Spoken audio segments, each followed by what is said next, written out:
ചെടിപ്രേമികളുടെ പ്രിയപ്പെട്ട അലങ്കാര സസ്യങ്ങളിൽ ഒന്നാണ് ഫേൺസ് അഥവാ പന്നൽ ചെടികൾ. ഞങ്ങളുടെ പറമ്പിൽ ഉണങ്ങി ദ്രവിച്ചു കിടന്ന 2 തടിക്കഷ്ണങ്ങളിൽ പിടിച്ച ഫേൺസാണിത്.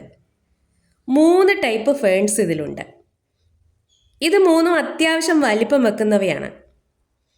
ചട്ടിയിലൊക്കെ ആക്കി വെച്ചാൽ നല്ല ഭംഗിയായിരിക്കും. പക്ഷെ എനിക്ക് ഫേൺസിനോട് അത്ര വലിയ താല്പര്യമില്ലായിരുന്നു.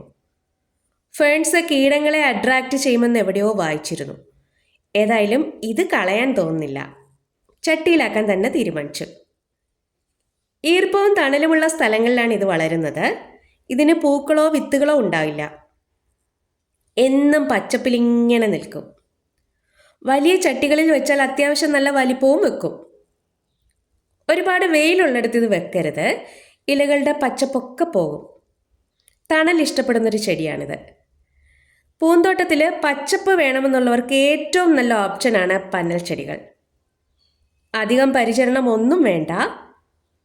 ഈ തടിക്കഷ്ണങ്ങളിൽ പന്നൽ ചെടികൾ നിൽക്കുന്നത് കണ്ടപ്പോൾ ഒരു കൗതുകം തോന്നിയാണ് എടുത്തത്. ഇപ്പോൾ ഇതിനോടൊരു താല്പര്യവും തോന്നി തുടങ്ങി. എത്ര തരം പന്നൽ ചെടികളാണ് നമ്മുടെയൊക്കെ പറമ്പുകളിലുള്ളത്. അപ്പോൾ ഇനി പന്നലേന്ന് വിളിച്ച് ഇതിനെ പുച്ഛിക്കുന്നില്ല. ഇവ ഒന്നാം തരം അലങ്കാര ചെടികളാണ്. വീഡിയോ ഇഷ്ടമായാൽ ഒരു ലൈക്ക്.